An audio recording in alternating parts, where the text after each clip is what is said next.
Triple M, Robbie and Carly. We're in the final week of Married at First Sight, and aren't the fireworks just flowing at the moment? It's so good to watch. Awhina is joining us right now to give us the rundown on her night last night, which was interesting to say the least. Awhina, how are you?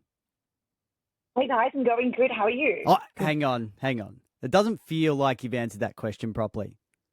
Yeah. We ask you questions and you just talk around them. It feels like it needs to be a how are you, Awhina? Like you've been through a lot. Look, I think everyone can agree. I have definitely had a tumultuous ride on that show.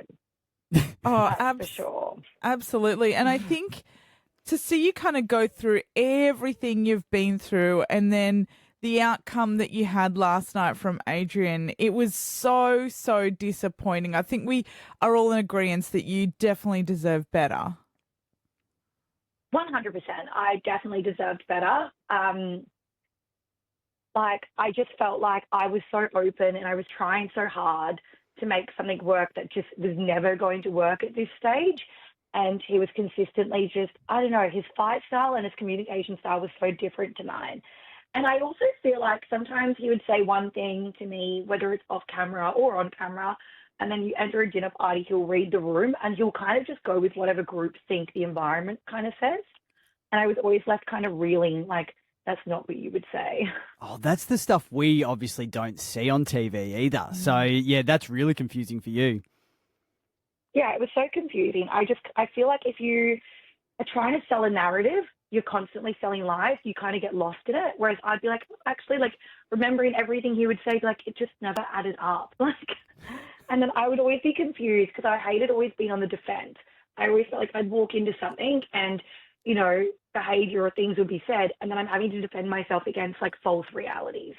Do you feel like Adrian was very, very conscious of the cameras? Because he seems to be one of the few contestants that have kind of broken the social media rule and is really lapping up the attention at the moment. It seems like... Are we surprised? Well, I was going to ask you, I mean, is this just his true colours showing? Because you could tell, Awhina, from the get-go and everything you put in it, that you were there for genuine reasons. He was very conscious of cameras. I think for me, when I entered the experiment, my biggest thing was I hadn't watched the show. I didn't know what to expect. I had a list of things I was going to do with my potential match because I thought it was like a big dating show. And then when I met Adrian, a lot of the language used from day one was very like production talk. And a few of the other applicants, I won't say who, but they use that talk like main character or, you know, the audience is going to think this, or they would really use that production language. Whereas I was very much like waking up, not putting makeup on, not really knowing what we were going to do. Like I remember my first honesty box, I thought it was chocolate. I literally went, chocolate, and it wasn't. Wow. So you didn't watch any of the show, Awhina. So you went in fully blind, like you had no idea what you were in for. I literally started watching like little clippets after my honeymoon before certain tasks outside on my phone because I wanted to be prepared because I would be like, okay, everyone else seems to know what we're about to do and I'm left playing catch up. Like I remember that honesty box on Confessions week, you know, and I'd answered certain questions and I felt like I was heavily vilified for them. It almost felt like he knew the questions that were coming and like he had a script and how to respond to them. So I started watching little clips here and there. I never watched it all, but just so I had more of an understanding of what might be coming and whether or not I should also be prepared for it. But otherwise, no, most of the stuff that came out, I'd be like, wow, like, I can't believe we have to do this. Like, why can't we just go on dates? Hey, you mentioned a lot of behind the scenes stuff. How was Adrian with producers when you guys were filming? Like, would he kind of, because as you say that again? He was close with production. Yeah, so he would actually kind of use what they said and then take that to the cameras as well. I just feel like Adrian had a better relationship because I would always see him talking to them, you know, even during like dinner parties, he would go out and talk to them. And like, there was even like the retreat, he would have more of a, like, I was someone that you couldn't talk production to. You couldn't be like, hey, XYZ's happening. It would be like Awhina, like, you know, what they talk to me about my feelings. And I would always feel very, I don't know, I felt like an outsider looking in when it came to production. It's interesting you say this because I think as a viewer, there was one thing that was very, very obvious, and that is that Adrian was very overbearing when it came to you and definitely liked to manipulate you at certain points in the experiment. And I think now that it's gotten to this point of the experiment, you can see you're quite worn down and defeated by it. I don't know if you saw a lot of the commentary after last night's episode, but a lot of people were just saying they wanted to give you a big hug because they've been in similar situations where, you know, you are being a little bit gaslit. And I think that even though we didn't see all that behind the scenes stuff, it was pretty evident from what we saw on camera. So I could just imagine your experience was probably even more harrowing. Yeah, look, I only watched my bits last night. I'm so naughty. I skipped through on Instagram and just watched my clippets, just so I can kind of gauge. I interviewed Sam, like, you know what, but it was hard watch. Like, I can see, like, what I get really confused about is, like, you know, you've got 3 experts there. Can you not see that I'm a shell of myself? Can you not see that there's inflammation in my skin at this point? There's inflammation in my body. I gained 8 kilos by this point in the experiment. Like, you know, post-pregnancy, I hadn't even gained this much weight. Like, there was a lot going on with my body. And I'm just like, why is no one asking these hard-hitting questions? Like, I just felt, I don't know. Yeah, it was difficult. Was there a point, Awhina, where you were just so ready to leave? I mean, there were points where we thought you were going to leave. Like, how much do they hold you to account to stay there? Like, especially like you said, if you've got this inflammation going on, you could see last night that you were physically distressed. Like, is there ever a point where you feel like you can leave if you want? I feel like it's so easy to watch from an outside perspective and be like, oh, why don't people just leave? But I'd never watched this show before. I'd come in very blind. And when you're getting fed all this information from like, so like, you don't feel like you're in a relationship with one person. You feel like you're in a relationship with 50. And so you've got so much people weighing in on your relationship, you know, focus on the good, focus on this. And then in those early days when I would maybe bring up issues in my relationship, and I felt like I was vilified. I felt like my behavior was getting called out when I would use language like, we aren't compatible. It was almost like everyone would be like, well, you're not giving this experiment a proper chance. You know, by you saying that, you're pushing your partner away. And I thought I had very valid reasons in those early days to be like, hey, I want to leave, but apparently it wasn't good enough. So and then when you're in a room with someone where it's towards the end there, it's like, they would always push their reality onto you. Like, you know, actually your behavior is incorrect. You're not communicating effectively. You don't even know what you want. So I'm constantly sitting there questioning myself, am I the bad guy here?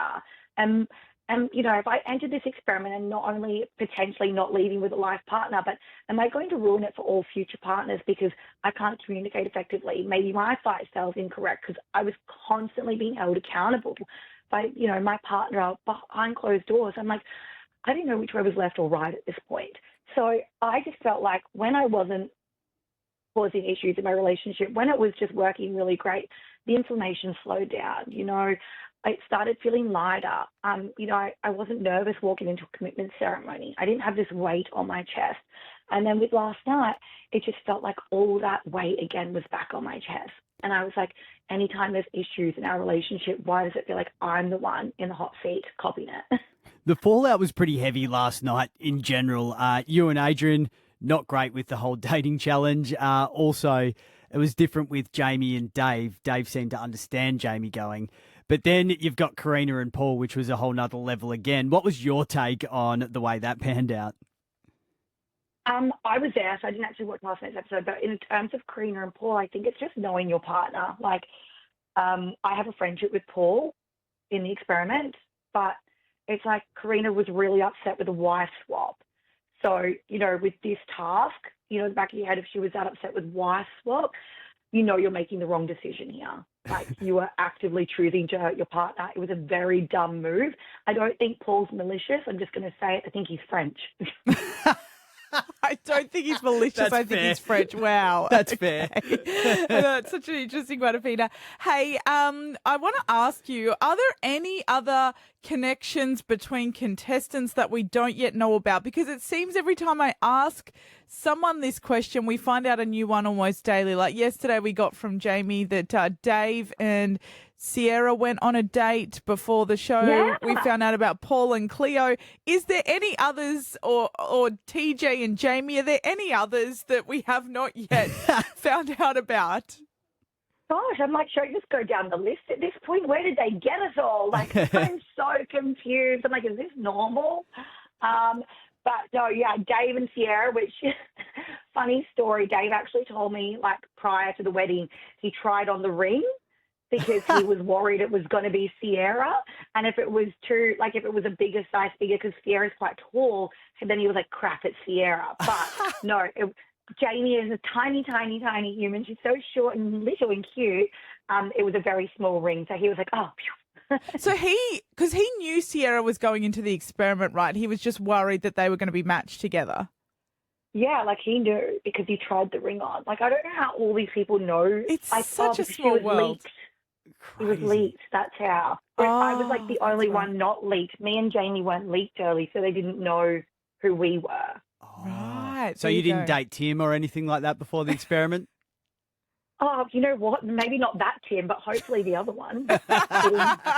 Well, yeah, speaking of, he's come out today and said in an interview that you deserve better. And you guys seem to really vibe. Obviously, at the moment in the experiment, you are with Adrian. But if things don't work out there, Awhina, is he someone that you would hit up? Look, Tim is such a kind, lovely human, and I hope from people watching, you know, this past week, there's women in the Gold Coast that slide into Tim's DMs because genuinely what you saw on the camera, like, is what I saw that day. He was really kind. He was really open. Obviously, the world only got 5 minutes, but it went for about an hour, and it was a really beautiful conversation the entire time. He was very respectful. I mean, we weren't undressing ourselves with each other with our eyes like Adrian and Maxine were doing, but no kidding. Have you heard the rumours that they're together now? Obviously, you can't comment. We don't want any spoilers, but like that has to be one of the weirder ones to come out because there was zero chemistry between the two of them on that date. Which one? With Maxine and yeah.